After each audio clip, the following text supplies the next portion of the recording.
Highway 80, Iraq-Kuwait border, February 26, 1991. Sir, these thermal readings can't be right. The young radar operator's voice cracked. We're showing human signatures on the highway, but they're burning at 3,000 degrees Fahrenheit, and they're standing in formation. Satellite confirms there's nothing alive down there for 60 miles. From the depths of my collection, the War Maestro brings you a tale of the Gulf War's darkest hour, where some soldiers never stop burning, and the dead refuse to leave their final battlefield. Captain Thomas Reeves had seen his share of combat during Desert Storm, but nothing prepared him for what he witnessed from his F-16's cockpit that February evening. Through his thermal imaging display, Highway 80 stretched below like a river of heat signatures, over 2,000 vehicles attempting to retreat from Kuwait back to Iraq. Target-rich environment, his squadron commander's voice crackled over the radio. All units, weapons free. Reeves would later write in his personal journal. They called it a target-rich environment. Clean military language for what we all knew was about to become a slaughter. Those vehicles weren't just military. They were packed with everything from tanks to civilian cars. But orders were orders. The first A-10 Thunderbolt made its run, its 30mm depleted uranium rounds cutting through the convoy like a blowtorch through paper. Reeves watched the thermal signatures flare brilliant white as vehicles erupted in flames. Then another pass and another. F-16s joined the assault, their bombs creating chains of explosions that lit up the night sky. The thing that haunts me, Reeves wrote, wasn't the explosions or the screams we couldn't hear from our altitude. It was watching those heat signatures on my display, seeing human-shaped blips trying to escape their vehicles, running into the desert. Then, the secondary explosions would catch them. On my screen, they'd flare impossibly bright for a moment before going dark forever. By dawn, the 60-mile stretch of Highway 80 had earned its grim moniker, the Highway of Death. Blackened hulks of vehicles littered the road, many still containing their charred occupants. The air hung thick with the acrid smell of burning metal and flesh, a scent that would linger long after the fires died. But as Reeves completed his final pass over the highway, his thermal display caught something impossible: human-shaped heat signatures, standing motionless among the wreckage. When he radioed it in, his commander dismissed it as equipment malfunction. They would soon learn how wrong they were. Staff Sergeant James Martinez had handled cleanup operations after some of Desert Storm's bloodiest engagements, but Highway 80 was different. As he led his Marine Corps cleanup detail that March morning, something about the carnage felt wrong. 20 years of military service had taught him the smell of death. But this was the smell of something still burning. In combat cleanup, you develop a sixth sense, Martinez later wrote in his classified debrief. You learn to read a battlefield like a book. But that morning, it was like the pages were writing themselves. We'd clear a vehicle, mark it as empty, then come back to find new heat signatures inside. Impossible heat signatures. Private First Class Sarah Chen, the unit's combat photographer, first documented what they'd all been feeling but afraid to voice. At 09:47 hours, her camera seized up while photographing a burned-out T-72 tank. The developed film showed something that made Martinez's blood run cold. A figure standing in the tank's hatch, its form darker than the blackened metal around it, its edges rippling like heat waves off hot asphalt. "I know every mark on that tank," Martinez's report stated. "We'd cleared it 3 times, nothing inside but ash and twisted metal." But in Chen's photo, those eyes, they weren't reflecting light, they were generating it, like looking into a furnace. The day deteriorated from there. 2 squad members reported hearing Arabic whispers from empty vehicles. Their mop gear's chemical detection strips turned black near certain wreckage, though no trace of chemical agents was ever found. The air grew thicker, hotter despite the desert wind. Corporal David Wright, manning their thermal imaging equipment, made the final, chilling discovery. "Sir," his voice shook over the radio, "I'm tracking multiple signatures moving between the wrecks. They're in formation, maintaining proper intervals, like they're still retreating. But these temperatures, they're hotter than the fires that killed them." Martinez ordered an immediate withdrawal. His final report, partially declassified in 2006, contained one line that would haunt military intelligence for years. "We're not cleaning up a battlefield anymore. We're disturbing a graveyard where the dead still burn, and they remember exactly what we did to them." Lieutenant Jake Henderson never wanted to set down on Highway 80. His Air Force pararescue team had been diverted by a sandstorm, forcing their MH-53J Pave-Low helicopter to land among the wreckage. As a fluent Arabic speaker who'd spent years training with Middle Eastern forces, Henderson had seen his share of war's aftermath, but nothing in his experience could prepare him for that night. "The smell hit me first," Henderson wrote in his personal journal. "Everyone talks about the smell of death, but this was different. This was active burning, like standing next to an open crematorium. But we were 3 weeks after the attack. Nothing should still have been burning." At 0200 hours, Master Sergeant Carlos Ramirez, their communications specialist, picked up something on their radio. Through bursts of static, voices spoke in Arabic. Not the usual background chatter of military channels, but something else. Henderson translated in real time, his face growing paler with each word. "They were calling out positions," his classified debrief stated, "reporting enemy aircraft, begging for help, screaming about the fire." But these weren't recordings. The voices were responding to our presence. When Ramirez keyed his mic to report it, they went silent.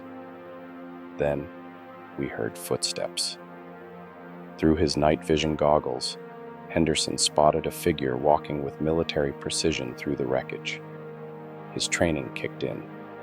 He called out the standard challenge in both English and Arabic.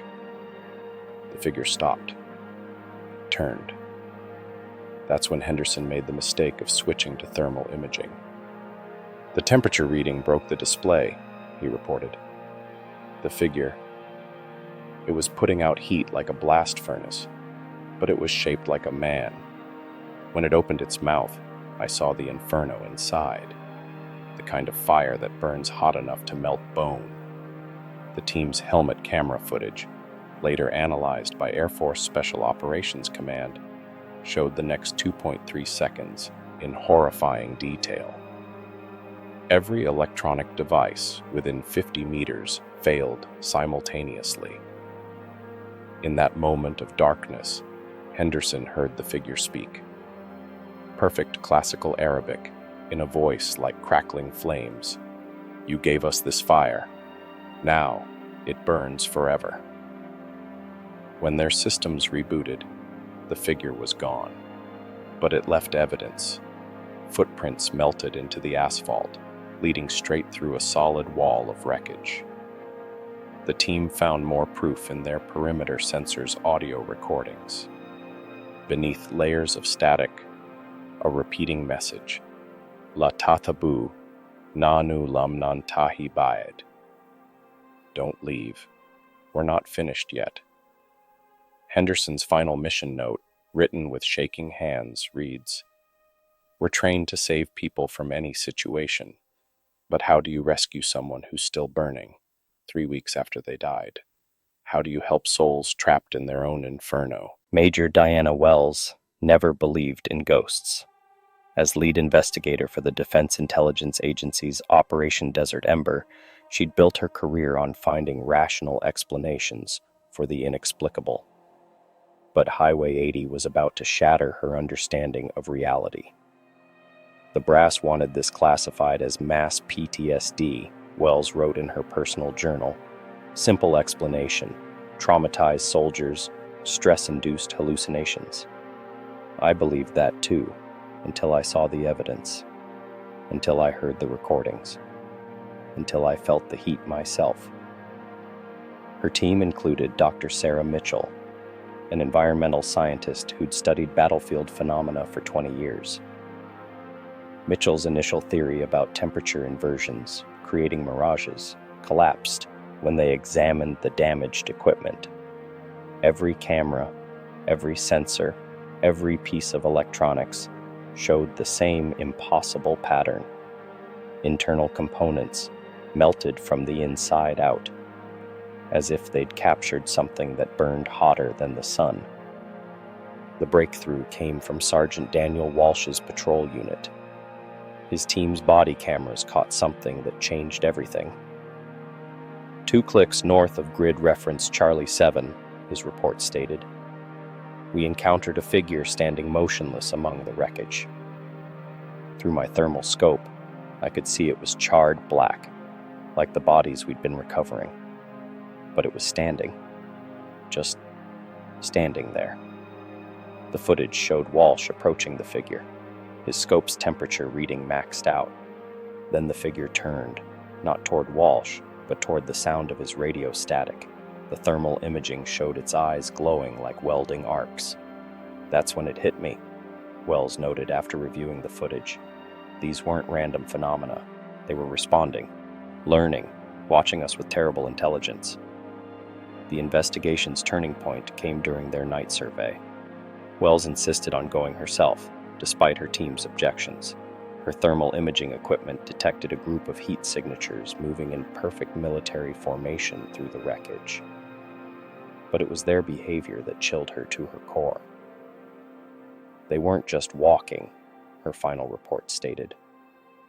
They were demonstrating, showing us exactly what happened that night. Every bullet impact, every explosion, every moment of terror as the missiles struck.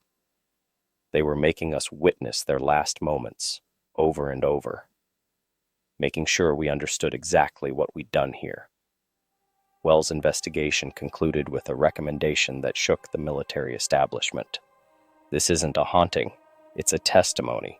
These soldiers aren't just dead, they're evidence, and they won't rest until their story is heard. Staff Sergeant Michael Chen had driven Highway 80 dozens of times since the war ended. But on March 20th, 1991, his routine convoy run with the 7th Transportation Battalion became the night that changed everything. The dash cam footage from his lead vehicle captured what happened, though the military would try to bury the evidence for decades. You learn to read the desert at night, Chen wrote in his statement. The way shadows move, how heat plays tricks with your vision.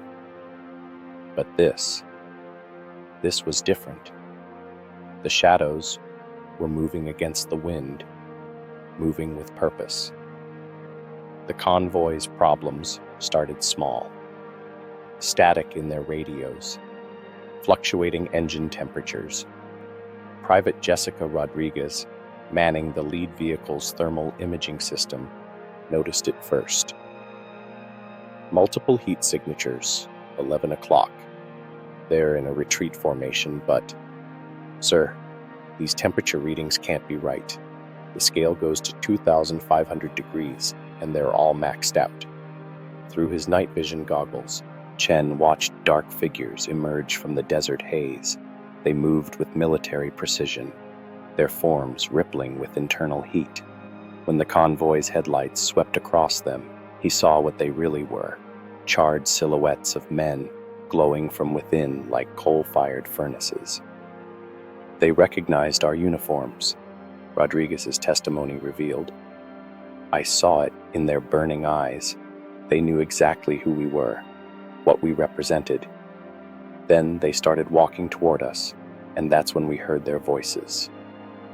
The convoy's audio recordings captured what followed, a chorus of voices speaking in Arabic and English, overlapping, growing louder with each step. You made us burn. Watch what you did. Feel what we felt. The convoy's electronics died simultaneously. In the sudden darkness, they heard footsteps on the asphalt. the sound of molten boots melting into the road surface. Chen gave the order. Everyone out! Defensive positions! But as his troops deployed, their weapon-mounted thermal sights revealed the horrible truth. The burning soldiers had surrounded them, closing in with inexorable purpose. In the last radio transmission, picked up by a passing reconnaissance drone, Chen's voice cracked with terror. They want us to understand. Dear God, they're going to make us understand. The quick reaction force found the convoy intact 30 minutes later.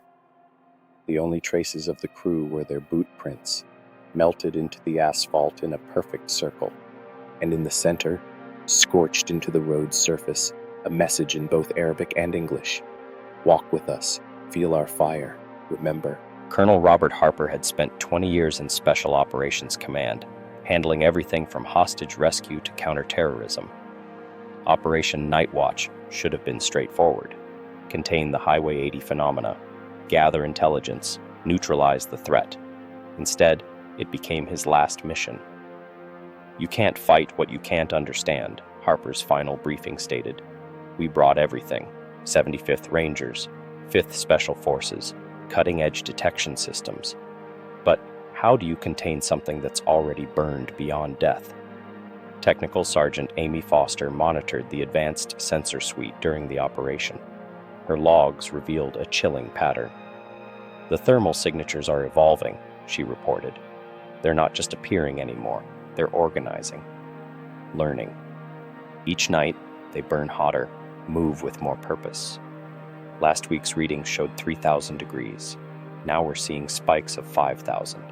They're not just remembering what happened here, they're focusing their rage.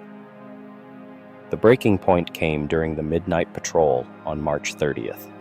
Staff Sergeant Marcus Wong led a 4-man team through the wreckage when the burning soldiers appeared, not just walking this time, but with terrible purpose.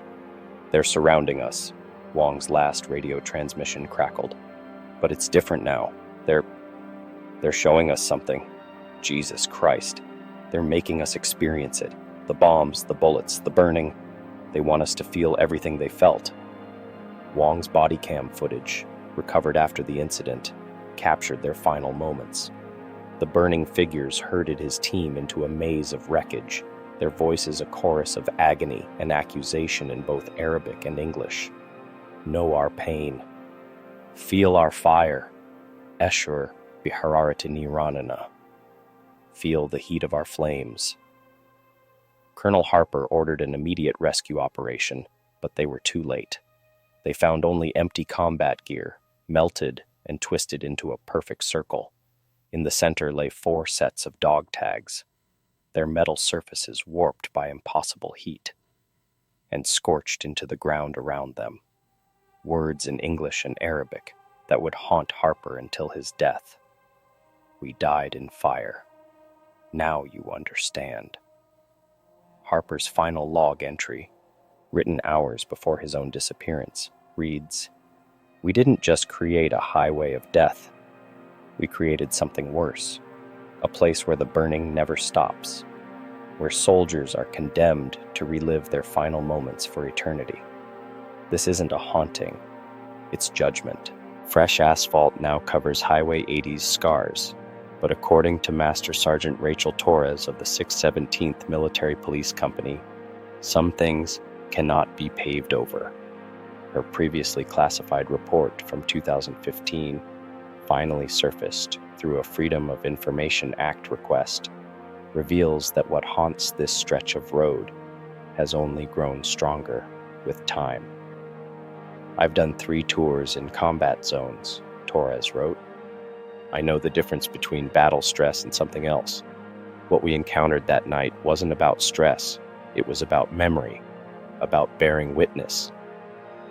Torres's unit was conducting a routine patrol when their thermal imaging equipment detected the first signatures. "Multiple contacts," her report states. "Temperature readings beyond what our equipment could measure." They stood in perfect formation along the highway's shoulder, wearing the remains of Iraqi military uniforms. The heat coming off them distorted the air like a mirage, but there was nothing illusory about their eyes. They burned like precision-guided munitions. The unit's dash camera captured what happened next. The burning figures turned toward their patrol vehicle, and for the first time in decades of sightings, they spoke directly to living witnesses.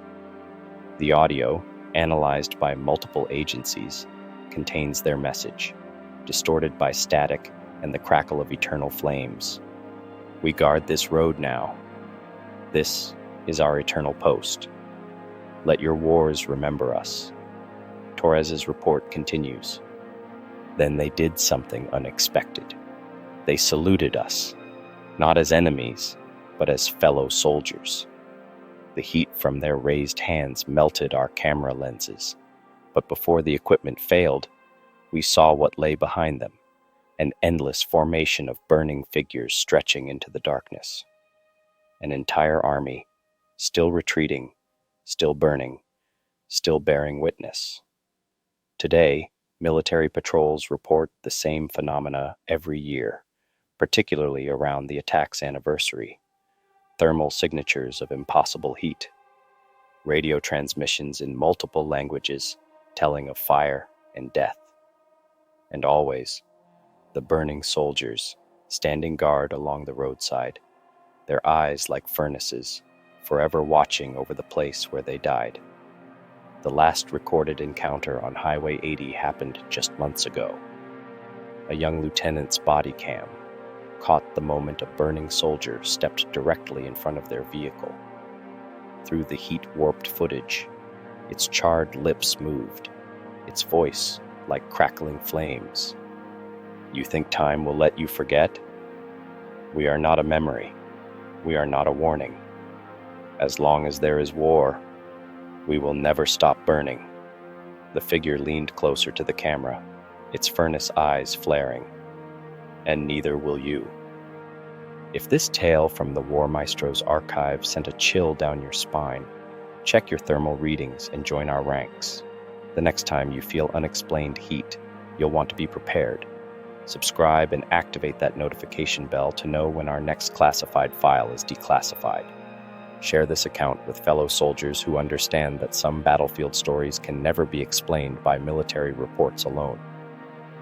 Leave a comment below. Have you ever encountered inexplicable heat signatures during night patrol? Or perhaps you've heard radio transmissions that couldn't be traced. Remember, some fires never stop burning, and some soldiers never stop watching. The War Maestro's archive awaits your return.